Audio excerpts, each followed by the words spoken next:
অন্ধকার সিঁড়ি পেরোতে সুরমার খুবই মুশকিল হচ্ছিল। একে তো অজানা অনভ্যস্ত সিঁড়ি, তার উপর অন্ধকার। খুব সাবধানে এবং সন্তর্পণে নামতে হবে। কিছুমাত্র গোলমাল হয়ে গেলেই সর্বনাশ। এক হাতে সিঁড়ির রেলিং, অন্য হাতে দিগম্বরের কনুইটিকে চেপে ধরে নামতে লাগলো সুরমা। হঠাৎ কোনো বেয়ারার শব্দে কারোর ঘুম ভেঙে যেতে পারে। এই সময় শেষ রাতে এইভাবে দুজনকে একসঙ্গে দেখলে কারোরই আর বুঝতে বাকি থাকবে না এদের উদ্দেশ্য বা মতলবটা কি, এবং সেখানেই তাদের পরিকল্পনার সলিল সমাধি ঘটবে। তা নিয়ে সংশয়ের কোনো অবকাশ নেই। এই ডেরা থেকে অন্য জায়গায় এখনকার সুন্দরী পরীরা সুখ বিলোতে যায় না, এমন নয়। তবে তার একটা নিয়ম আছে। প্রথমত, যারা বাইরে গিয়ে বাবুদের খুশি করে তারা এখানকার পুরানো সুন্দরী। তারা বুঝে গেছে এই কোঠাবাড়ি বাইরে যে তথাকথিত সভ্য সমাজ, সেখানে তাদের কোনো জায়গা নেই। যতক্ষণ দেহভোগের উপযোগী থাকবে ততক্ষণই তাদের এখানেই এভাবেই বন্দী হয়ে থাকতে হবে। মুক্তির উপায় নেই। তারাবাইয়ের সঙ্গে দরদস্তুর করে তার অনুমতি সাক্ষে ২-১ রাতের জন্য কেবলমাত্র পুরাতন খদ্দেরদের জন্যই এই ব্যবস্থা আছে। কিন্তু একেবারে সদ্য নতুন সুন্দরীদের জন্য এরকম করা যায় না। তাতে বিপদ আছে। সুরমার কপাল ভালো, তাতে এখনো কোনো বিপদের সম্মুখীন হতে হয়নি। তারা সিঁড়ি পেরিয়ে উঠান পেরিয়ে একেবারে সদর দরজায় উপস্থিত হলো। সদর দরজায় হাট করে খোলা। পতিতালয়ের দরজা কখনোই বন্ধ হয় না। এই দরজা বন্ধ হলে সভ্য সাজানো সমাজের অনেক মুখোশ খুলে যাবে। ওরা রাস্তায় নেমে এলো। গলি থেকে খানিকটা হেঁটে গেলেই বড় রাস্তায় পাওয়া যাবে। গলিটা একেবারেই ফাঁকা। সন্ধ্যাবেলায় এই গলির চেহারা ছিল ঝলমলে রঙিন। সুন্দরী পরীরা সার সার দাঁড়িয়েছিল নিজেদের পণ্য সাজিয়ে, বাবুদের কাম চরিতার্থ করে নিজেদের পেট ভরানোর তাগিদে। সুরমা পিছন ফিরে শেষবারের মতো দেখে নিল তারাবাইয়ের এই কোঠা বাড়িটা। সারা রাতের ধকল শুয়ে পুরনো ক্ষয়ে যাওয়া ৩ তলা বাড়িটা কেমন যেন ঘুমন্ত অবসন্ন বেসুরো লাগছে। দিগম্বর এদিক ওদিক তাকিয়ে দেখে নিয়ে সুরমাকে হাত ধরে টেনে নিয়ে বলল, তাড়াতাড়ি পা চালাও। বড় রাস্তায় কিছু একটা গাড়ি হয়তো পেয়ে যাব। এখানে দাঁড়িয়ে থাকা নিরাপদ নয়। ওরা যত সম্ভব দ্রুত পায়ে গলির বাইরে বেরিয়ে দেখল একজন বৃদ্ধ টাঙ্গা চালক তার গাড়ির মধ্যেই ঘুমিয়ে রয়েছে। তার গাড়ি টানা ঘোড়ার মাথা নিচু করে বিছিয়ে দেওয়া ঘাস খেতে ব্যস্ত। তাদের দেখতে পেয়ে মাথা ঝাঁকালো জোরে জোরে। সেই ঝাঁকুনিতে তার গলায় বাঁধা ঘণ্টার মালাটা সশব্দে বেজে উঠল ঝুমঝুম করে। সেই আওয়াজে বৃদ্ধ টাঙ্গা চালকের ঘুম ভেঙে গেল। চোখ খুলে তাদের দেখে কয়েক মুহূর্ত তাদের দিকে তাকিয়েই রইল বৃদ্ধ। তারপর ঘুম কাটিয়ে সোজা হয়ে বসে তার সাদা লম্বা দাড়িতে হাত বুলিয়ে বলল, কাহা জায়গা সাহেব? দিগম্বর চৌধুরী খুব গম্ভীরভাবে বলল, কোতোয়ালি। কোতোয়ালি শুনে সুরমা চমকে উঠে ফিসফিস করে বলল, কেন?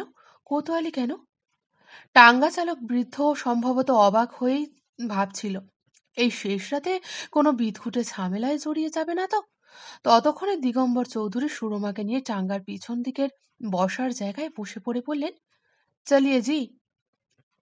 ঘোড়া তার প্রভুর ইশারায় চলতে শুরু করেছে, টকবক আওয়াজ তুলে। এখন অনেকটাই নিশ্চিত। তারাবাইয়ের কোঠাবাড়ি থেকে যত দূরে চলে যাওয়া যায় ততই ভালো।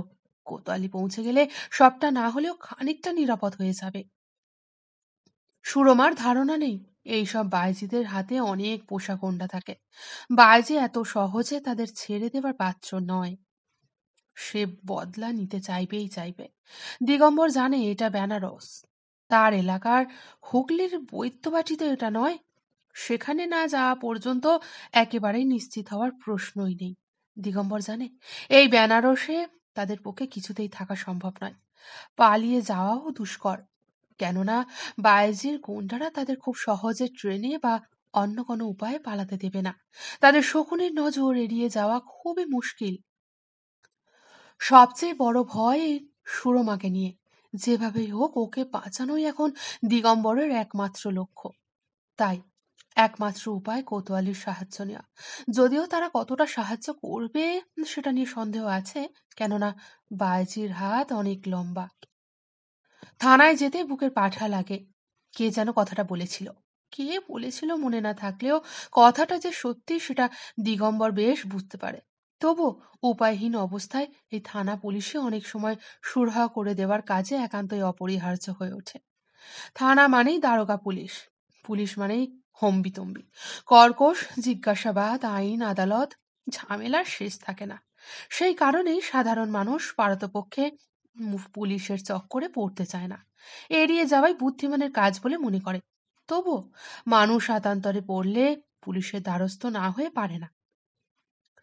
ভোর হয়ে এসেছে, কালো আকাশ এখন ফিকে হয়ে আসছে। কোতোয়ালির দরজায় নামিয়ে দিয়ে টাঙ্গাওয়ালা চলে গেল তার পাওনা বুঝে নিয়ে। যেতে যেতে স্বগোক্তি করে গেল, इस वक्त कोतवाली में किसी को जगे हुए पाना बहुत मुश्किल है साहब। কোতোয়ালিতে মাত্র কয়েকজন খাকি রঙের ঊর্ধ্বধারী পাহারাদার, একজন ছাড়া সকলেই কাঠের বেঞ্চে শুয়ে ভুঁড়ি উঁচিয়ে নাক ডাকছে। বড় টেবিলের উপর লম্বা হয়ে মাথার নিচে বালিশের মতো করে একগাদা ফাইল গুঁজে দিয়ে যিনি ঘুমিয়ে আছেন তিনিই সম্ভবত দারোগা। ঘরের মধ্যে একটা বিজলি বাতি টিমটিম করে জ্বলছে। দিগম্বর আর সুরমাকে থানায় ঢুকতে দেখে সেই জেগে থাকা পাহারাদার বলল, হ্যাঁ বলিয়ে, বাত ক্যা হ্যায়? দিগম্বর হিন্দিতে মোটেই স্বাচ্ছন্দ্য নয়, অবশ্যই তাতে অসুবিধে কিছু নেই, কেননা বেনারসে বাংলার বাঙালির প্রভাব খুবই বেশি। তাই বাংলাতেই বললেন, দারোগা বাবুর সঙ্গে কথা বলা যাবে, খুব দরকার। এই কথাবার্তার মাঝে দারোগা মশাই জেগে গিয়ে টেবিলের উপর বসে বললেন, ভেতরে আসুন। পরিষ্কার বাংলা উচ্চারণ। ইনি অবশ্যই বাঙালি, শুধু তাই নয়, এর বয়সও কম। দিগম্বর চৌধুরী মনে মনে নিজের ভাগ্যকে ধন্যবাদ দিতে লাগলো। দারোগা মশাই তাদের দুজনকে আপাদমস্তক এক ঝলক দেখে বললেন, বসুন, কি ব্যাপার বলুন। দিগম্বর কোনো কিছু গোপন না করে হুবহু যেমনটি হয়েছে এবং সুরমার কাছে যেমনটা শুনেছেন সবটাই গুছিয়ে বললেন। এমনকি সুরমার ভুল ভালোবাসার ছন্দ প্রেমিকের হাত ধরে কুলত্যাগ এবং শেষমেশ সেখানে নিয়ে আসা, তার সঙ্গে সুরমার দেখা এবং সকলের অজ্ঞাতে পালিয়ে এই কোতোয়ালি পর্যন্ত আসা সবই বললেন। সবটুকু ধৈর্যের সঙ্গে শুনে দারোগামশাই বললেন, সবই তো বুঝলাম, কিন্তু এখন আপনি কি করতে চাইছেন? সত্যি কথা বলতে কি জানেন, এখানে আমার প্রায় বছর 3 কেটে গেল। অভিজ্ঞতা যা হলো তাতে বুঝলাম, এখানে মানে এই কাশিতে যেমন বিখ্যাত কাশী বিশ্বনাথ আছেন, তেমন বিখ্যাত গুন্ডা, ঢাঁড় সার বাইজি আর মেয়ে পাচারকারীও আছে, যুগ যুগ ধরে আছে। তারপর টেবিল থেকে নেমে নিজের চেয়ারে বসে দিগম্বরের দিকে তাকিয়ে বললেন, আপনার নাম কি, নিবাস? আমি বৈদ্যবাটির জমিদারের একজন উত্তরাধিকার, দিগম্বর চৌধুরী।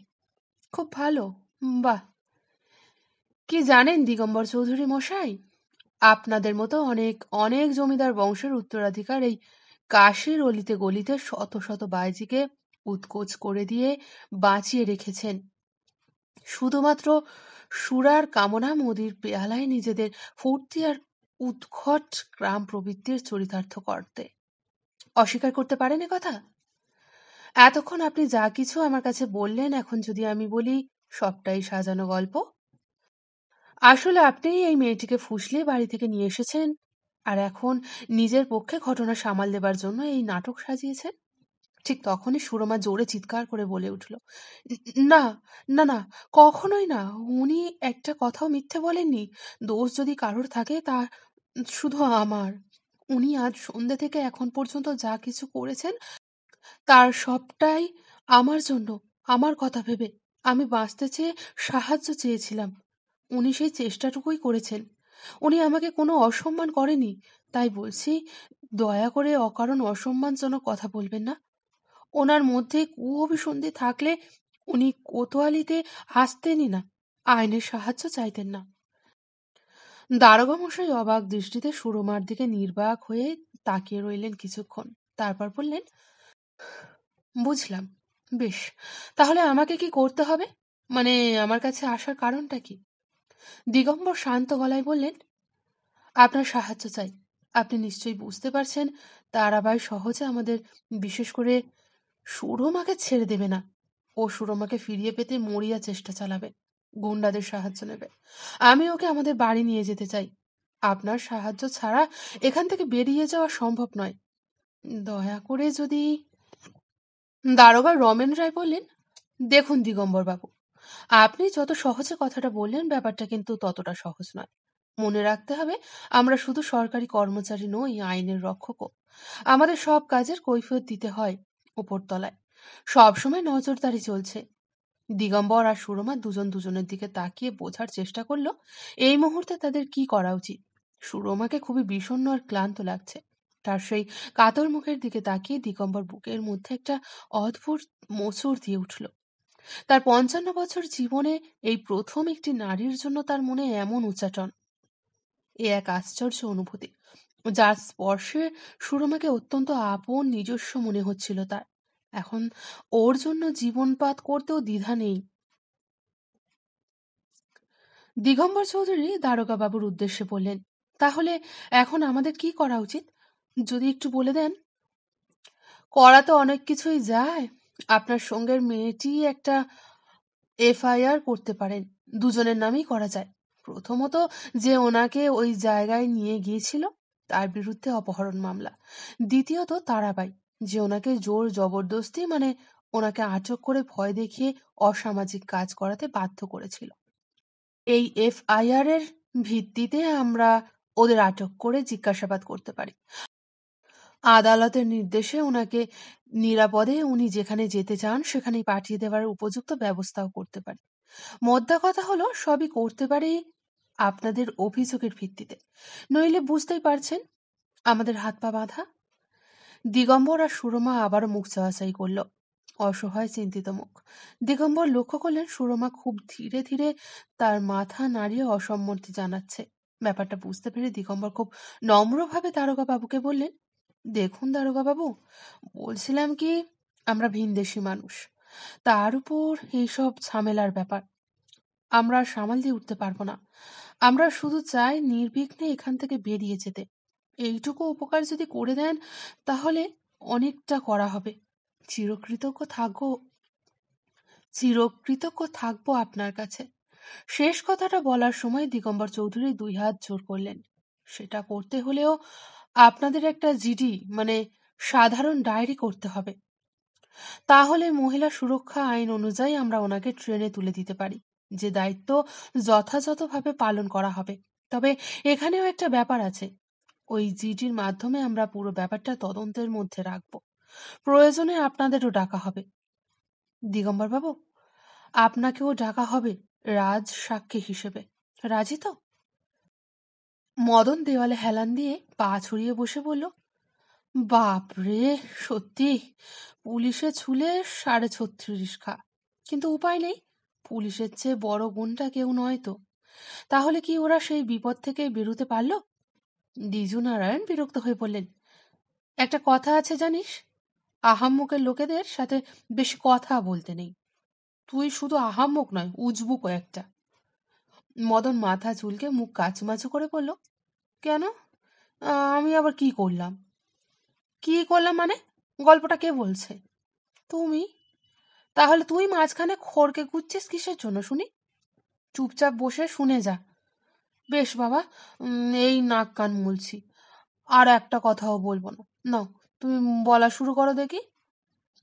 একটা কথা সবসময় মনে রাখবি, যত গল্প বলবো প্রত্যেকটাই সাধারণত লাল রক্তের নয়, নীল রক্তের বংশধরদের গল্প। সাধারণের সঙ্গে মিলবে না, বুঝেছিস?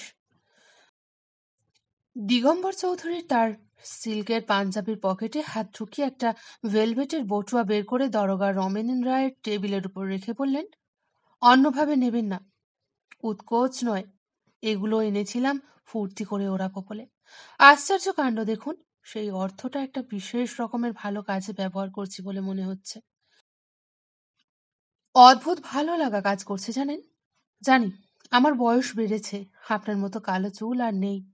তবে আপনাকে সাক্ষী মেনে এই ভোরের মুহূর্তে আমি অকৃতদার দিগম্বর চৌধুরী বলছি, সুরমা যদি রাজি থাকে তবে ওকে আমি স্ত্রীর মর্যাদা দিয়ে ঘরে তুলব, কারোর পরোয়া করব না। না, ঘরের না বাইরের। এবার আপনি যা ভালো বোঝেন তাই করুন, আমরা রাজি। সকলের অলক্ষ্যে সুরমা তার বাঁ হাতখানি দিগম্বরের হাতের উপর রাখল। যুবক দারোগা রমেন রায় টেবিলের ওপর থেকে বটুয়া তুলে নিয়ে সুরমার হাতে দিয়ে চিৎকার করে বললেন, রামধানিয়া, গাড়ি বের করো, স্টেশনে যাব। মদন খুব উগ্রীব হয়ে জিজ্ঞাসা করল, তাহলে ওরা বেনারস থেকে পালাতে পারলো নাকি তারাবাইয়ের গুন্ডাদের হাতে ধরা পড়ে গেল? দ্বিজু নারায়ণ মুচকি হেসে বললেন, ওই যে দারোগা ছেলেটি রমেন রায়, সে খুব করিতকর্মা ছিল। একে তো বয়স কম, তার উপর লেখাপড়া জানা শিক্ষিত। এছাড়াও ওর একটা অন্য ব্যাপার ছিল, সেটা একটু পরে বলছি তোকে। ওদেরকে সে শুধু নিরাপদে সেখান থেকে বের করেই ক্ষান্ত হলো না, সুরমার করা ডায়েরির উপর ভিত্তি করে সে তার তারাবাইয়ের সঙ্গে লড়েও গেল। তারপরে তারাবাইকে গ্রেপ্তার করে আদালতের নির্দেশে তদন্তও হলো, আর তাতেই সবকিছু জলের মতো পরিষ্কার হয়ে গেল। সুরমার কাকার থেকে প্রত্যেকের, যারাই এই ঘটনার সঙ্গে জড়িত ছিল, তাদের সকলের শাস্তি হয়েছিল। এই কাজটা সম্পূর্ণ করতে তার প্রায় 2 বছরের মতো সময় লেগে গেল। এর মধ্যে অবশ্য সাক্ষী দেবার জন্য দিগম্বর আর সুরমাকে কয়েকবার বেনারসের আদালতে হাজিরে হতে হয়েছিল। তারপর সবকিছু মিটেমাটে যাবার পর আবারও প্রায় বছর তিনেক। হঠাৎ এক দুপুরে কাজের বউ বিন্দু এসে সুরমাকে বলল, মা ঠাকুরন, একজন ভদ্রর মতন লোক এসেছে, আপনার আর ছোট কর্তার খোঁজ করতেছে। কি করব? সুরমা তখন মাত্রই কিছুক্ষণ আগে খাওয়া দাওয়া শেষ করে বিছানায় গা এলিয়ে দিয়েছিল। ইদানিং তার একটু দিবানিদ্রার অভ্যাস দেখা দিয়েছে। অবশ্যই এই পরিবারে গত 5 বছরে বেশ কিছু পরিবর্তনও ঘটে গেছে। সুরমা এই বাড়িতে আসার বছর খানেকের মধ্যেই বড় কর্তা মারা যান। তার মৃত্যুর 6 মাস পরেই বড় গিন্নিও কর্তার পথ ধরেন। সবচাইতে মারাত্মক দুঃখের বিষয় হলো, মাত্র 1 বছর আগে দিগম্বর সুরমাকে নিঃসন্তান রেখে চলে গেলেন। সারাদিন ভালোই ছিলেন, অন্য দিনের মতোই, একেবারে স্বাভাবিক। রাতে খাওয়া শেষ করে বিছানায় শুয়ে সুরমার সঙ্গে গল্প করতে করতে ঘুমিয়েও গেলেন, কিন্তু আর জাগলেন না। সুরমা পাশেই শুয়েছিল, তবু কিচ্ছুটি জানতে পারেনি। সকালে যখন টের পাওয়া গেল, তখন সব শেষ। দিগম্বরের মৃত্যু সুরমার কাছে পাহাড় ভেঙে পড়ার মতো হয়েছিল। সুরমার মাত্র 5 বছরের বিবাহিত জীবন, কিন্তু সে মনে করে এই 5টা বছর তার জীবনের সবচেয়ে উৎকৃষ্ট সময়। এত প্রেম, এত ভালোবাসা, এত আদর। তার ভালোবাসার ছোঁয়া এখনো যেন লেগে আছে তার ঠোঁটে, গালে, বুকের সর্বত্র। ছোট কর্তার সঙ্গে তাকেও খুঁজছে শুনে সুরমার কপালে ভাঁজ দেখা দিল। কেননা ছোট কর্তার মৃত্যুর সংবাদ তাদের পরিজন, প্রতিবেশী, বন্ধু বান্ধবদের সবাই জানে। তাহলে তার খোঁজ করবে এমন কি আছে? আবারও সেই পুরনো মামলার ব্যাপার নয় তো? ঠিক বোঝা যাচ্ছে না। তবুও কৌতূহলের নিরসন হওয়া দরকার। তাই বিন্দুকে বলল, নাম বলেছেন কিছু? না, নাম তো জিজ্ঞেস করিনি। ছুটে গিয়ে জেনে আসবো? না, দরকার নেই। ওনাকে বৈঠকখানায় বসা, জল তামাক দে, আমি আসছি। মদন ফস করে বলল, কে আসতে পারে বলো তো? এই তোর দোষ। এতটুকু যদি ধৈর্য থাকে তোর মধ্যে। বেশ, ঠিক আছে, দেখি তোর কত বুদ্ধি। বল দেখি, কে আসতে পারে? মদন মাথা চুলকে মুখ কাচমাচু করে বলল, আমার মনে হচ্ছে এটা সেই বর্ধমানের সুরমার কাকার বাড়ির কেউ হবে। বদ কাজ করে আইনের শাস্তি পেয়েছে, রাগ তো থাকবেই। এসেছেও কোনো মতলবে। তবে সুরমার খুব বুদ্ধি, ওকে কবজা করা অতটা সহজ হবে না। কেন? তারাবাইয়ের লোকও তো হতে পারে, তারাও তো শাস্তি পেয়েছে। এখন হয়তো প্রতিহিংসা চরিতার্থ করতে এসেছে। মদন চোখ গোল গোল করে মুখটা হাঁ করে দ্বিজু নারায়ণকে বলল, বেচারি সদ্য বিধবা মেয়ে, কতই বা বয়স, ওই গোটা 30 হবে। এই বয়সে আর কত ধকল নেবে বলো দেখি? দ্বিজু নারায়ণ ফিসফিস করে বললেন, আরো একটা ব্যাপার ভুলে যাসনি, সুরমা এই কয়েক বছরে আরো বেশি সুন্দরী হয়ে উঠেছে। বর্ষার ভরা নদীর মতো একেবারে টইটুম্বর যৌবন এর পরেই যেন উপচে পড়ছে। মদন লম্বা শ্বাস ফেলে বলল, সর্বনাশ করেছে গো।